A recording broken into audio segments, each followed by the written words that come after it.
Focus Hebdo. Entre réunions stratégiques, mobilisation des partenaires internationaux à Kinshasa et mission de terrain dans le sud Ubangi, l'action gouvernementale s'est articulée autour de 3 priorités. L'accélération du développement local, la préparation du recensement national et le renforcement de la coopération avec les partenaires techniques et humanitaires. La semaine du 2 mars 2026 a été marquée par d'intenses activités pour le ministre d'État, ministre du Plan et de la Coordination de l'aide au développement Guylaine Yembo. La semaine démarre à Kalemi, dans la province du Tanganyika, où le gouvernement a lancé le programme des cantines scolaires le 2 mars 2026. Une étape importante dans la réforme du secteur éducatif et la lutte contre la faim en milieu scolaire. Cette initiative, qui part de Kalemi avant un déploiement progressif à l'échelle nationale, vise à garantir aux élèves au moins un repas équilibré par jour afin de renforcer l'assiduité et la performance scolaire. La cérémonie officielle s'est tenue sous la conduite de la première ministre chef du gouvernement Judith Suminwa Tuluka, entourée de plusieurs membres du gouvernement, dont le ministre d'État, ministre du Plan et de la Coordination de l'aide au développement Guylaine Yembo. Financé par le gouvernement avec l'appui du Programme alimentaire mondial et de l'Agence française de développement, les programmes intègrent également l'agriculture scolaire afin de soutenir les marchés locaux. Son extension progressive est prévue dans le cadre de la stratégie nationale de l'alimentation scolaire 2025-2030, en lieu avec l'ambition du gouvernement de renforcer le capital humain et d'améliorer l'accès aux services sociaux de base. Le mardi 3 mars 2026, il s'est tenu une séance de travail sur le programme de développement local de 145 territoires. Autour du ministre d'État, la députée nationale Cathy Sakombi et le coordonnateur national de la cellule d'exécution des financements en faveur des États fragiles, Alain Lunkunku, ils ont examiné la situation des chantiers à l'arrêt dans le territoire de Boudjala. Les échanges ont abouti à la décision de relancer les travaux avec un nouveau prestataire présenté au cours de cette réunion pour finaliser les infrastructures. Ils ont insisté sur la nécessité d'impliquer davantage la population locale afin de garantir l'appropriation et la réussite durable du programme. La députée Cathy Sakombi a salué l'attention constante du ministre d'État sur le PDL 145 territoires et sur la population de Boudjala, annonçant une prochaine descente sur le terrain pour évaluer la qualité des travaux et suivre les évolutions. On retient de nos échanges une descente future avec le VPM. Quant à Boudjala, la mise en œuvre effective cette fois-ci des travaux restants concernant le PDL 145 territoires qui était en arrêt à cause d'une entreprise sans citer son nom qui n'a su s'exécuter à temps.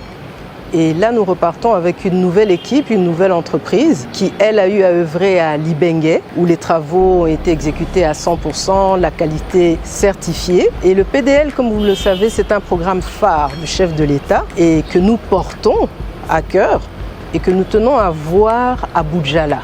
C'est un souci majeur de la population qui, elle aussi, voudrait être mise à contribution quant à la main-d'œuvre et quant à la continuité des travaux.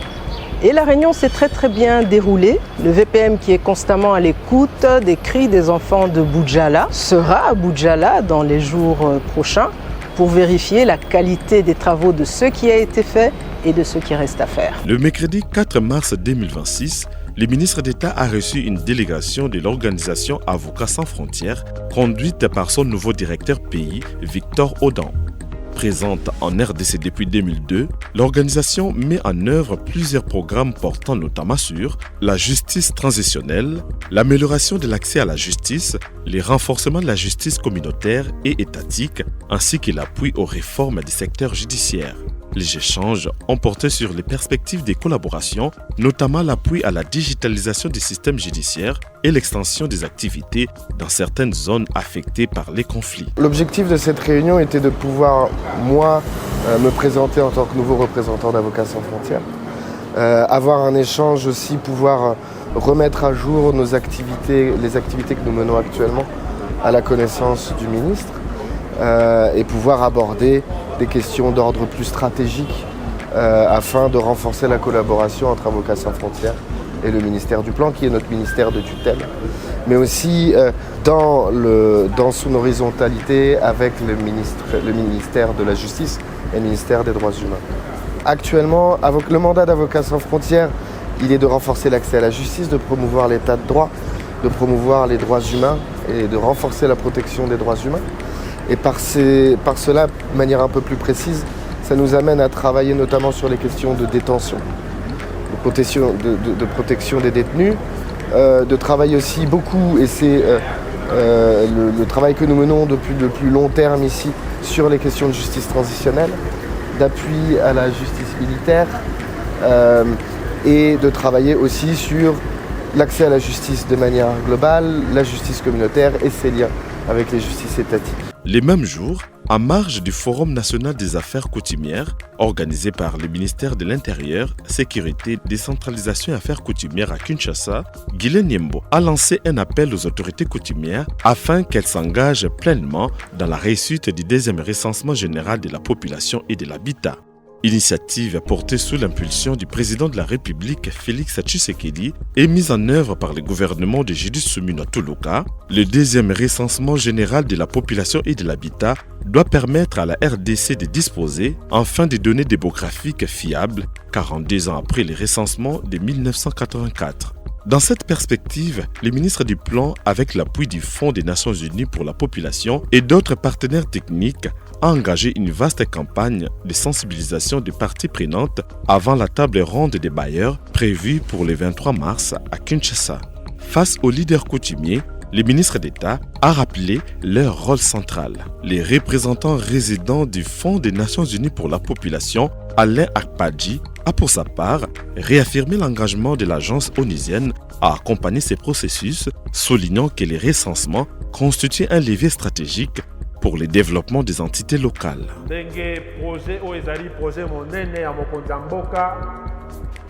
À promettre en haut et ça dit Nicolo Ebéré déjà pour être tout ça là comptage de la population au tout ça en haut na mboka oyo et sunga biso na misala tozali ko sala et botambuma tout ça na ba résultat ya malamu et lokola bino ndenge lobami awa bozali ba oyo bozali central ya ba population nyonso locale tozali na besoin ya bino pour être bokoka pour accompagner batu nyonso bakoya na ba territoire na bino pour être musala wana esalema malamu pour ba partenaire nyonso bazali kotambola na biso bazali na besoin ya ba chiffre wana pour être bayeba ndenge nini bakoki kosunga biso na musala tozali kosala po mboka ekende liboso. Tout l'honneur et le privilège que l'UNEP a au nom du système des Nations Unies et des partenaires techniques et financiers pour prendre la parole devant vous à l'occasion de ce forum national des chefs coutumiers. Pourquoi le recensement est-il vital pour vos communautés et pour la République démocratique du Congo? D'abord, il s'agit vraiment d'un outil pour le développement local réel et qui va vraiment vous servir. Ensuite, pour soutenir de façon durable une gouvernance inclusive. Aussi, pour la stabilité et la paix, le RGPH permet vraiment aux leaders coutumiers que vous êtes d'assurer la stabilité, la paix, la prévention des conflits dans vos différentes localités. Jeudi 5 mars, le ministre d'État Guillen Yembo s'est entretenu avec les nouveaux directeurs pays du Programme alimentaire mondial PAM en RDC, David Stevenson. Les discussions ont permis d'explorer les pistes de renforcement du partenariat entre le gouvernement et l'agence humanitaire dans un contexte où la RDC fait face à des défis humanitaires majeurs tout en poursuivant ses efforts dans le développement.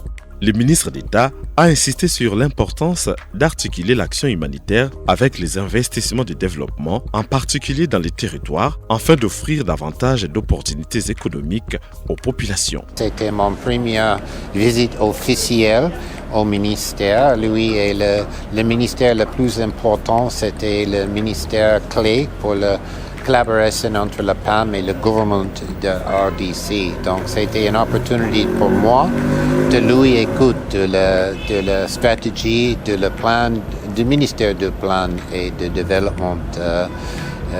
Et j'ai eu une bonne impression de son leadership, de son stratégie pour le développement du pays. À mon côté, le PAM est une agence humanitaire, donc nous sommes ici pour vous aider au niveau de la réponse humanitaire, mais ce qui est même plus important est de trouver la solution de tous les défis humanitaires et de développement. Donc nous avons une opportunité d'échanger les idées de comment nous pouvons augmenter notre capacité, notre programme d'aide, la durabilité, les solutions au niveau des défis humanitaires et de développement au sein du pays. Le vendredi 6 mars 2026, une réunion de mise au point s'est tenue entre le ministre d'État et les représentants résidents des Fonds des Nations Unies pour la population afin d'évaluer l'état d'avancement du processus du recensement général de la population et de l'habitat. L'entrevue a porté sur les aspects organisationnels, la faisabilité opérationnelle et surtout la préparation de la table ronde des bailleurs destinée à mobiliser les ressources nécessaires à la réalisation de ces projets attendus depuis plus de 4 décennies. Point culminant de la semaine, Guilain Nyembo s'est rendu du 7 au 8 mars 2026 dans la province du Sud-Bangui, précisément dans les territoires de Boudjala et Guémena, afin d'inspecter les chantiers du PDL 145 territoires. Aux côtés du gouverneur intérimaire Jean-René Galécois, de la députée Cathy Sakombi et des experts de la CFF, le ministre d'État a visité plusieurs infrastructures administratives, écoles et sanitaires. La mission a permis de constater l'arrêt de plusieurs travaux à la suite de la défaillance de l'entreprise initiale et de relancer les ouvrages avec le nouveau prestataire, la société Korebeba SA, chargée de finaliser les chantiers restants. Les autorités provinciales et les élus ont salué cette démarche qui traduit la volonté du gouvernement de garantir l'achèvement effectif des projets au service des populations. Le PDL, c'est un programme ambitieux, c'est un programme voulu par le président de la République. Toutes les difficultés, j'espère que les gens pourront voir dans les images, correspondent à l'objectif recherché par le programme du PDL, c'est-à-dire régler le problème dans le Congo profond, là où les routes n'existent pas encore, et pour que nos enfants, pour que les populations dans les milieux les plus reculés puissent bénéficier des services publics les plus rapprochés. Hier, nous étions à Boudjala, vous avez vu ensemble, c'était le soir, mais vous avez constaté ce que nous avons vu ensemble et c'était l'objectif de notre mission ici, c'est de venir régler la question qui s'est posée là-bas, c'est-à-dire une entreprise défaillante, parce que nous ne voulons pas seulement montrer tout ce qui est beau au niveau du PDL, nous voulons montrer la réalité du PDL. C'est pour ça que nous avons voulu que les gens voient, mais ce qui est important, c'est que nous avons apporté la solution. C'est que nous avons apporté la nouvelle entreprise qui a été efficace dans d'autres territoires, voisins d'ailleurs, à Libenge ici. Et c'est cette entreprise qui va réaliser donc, tous les inachevés là-bas, donc au niveau de Boudjala. Et ici, c'est toujours la même entreprise défaillante qui a laissé ici qu'on l'a dégagée parce que voilà, il y avait beaucoup de réserves et nous voulons de la qualité telle que voulue par le président de la République. Voilà pourquoi encore cette entreprise-là, la même que nous avons laissée au niveau de Boudjala, va remonter ici. Ce que j'ai envie de dire ici au nom de la population, c'est dire merci au chef de l'État. Parce que la population de Boudjala avait demandé que les travaux de PDL 145 territoires dans cette contrée puissent se réaliser. Aujourd'hui, nous avons la réponse. Vous avez à côté de moi le ministre d'État, le ministre des Plans, qui a fait le déplacement de Kinshasa, arrivé à Guémena et le même jour jusqu'ici. Ça montre à quel point le territoire de Boudjala compte et que chaque territoire de ce pays compte pour l'autorité. Et tout ce que nous pouvons dire ici, c'est de dire merci d'avoir pensé à notre province, merci d'avoir pensé à la population de Boudjala. Et souhaitons que nous puissions aller jusqu'au bout, que toutes ces infrastructures puissent se terminer et profiter à nos enfants. Tosepeli lelo na nzela ya PDL toyambi papa vice-premier ministre en charge du plan Guilain Nyembo na mabele ya Boudjala. Natine ete ye moko pe azalaki na kilo na motema na likambo ya Boudjala. PDL ezotalisama te ezokende liboso te. Na bisika mususu PDL misala etalisami, longonia epesameli na bakolo ba entreprise kasi na mabele ya Bujala eloko moko te. Lelo ye moko aye ekosala penza oyo mbula matari ya lobby son devoir de redevabilité envers le peuple. Parce que l'autorité de l'État existe. Parce que je m'adresse aussi à l'élite de Bujala qui parle français.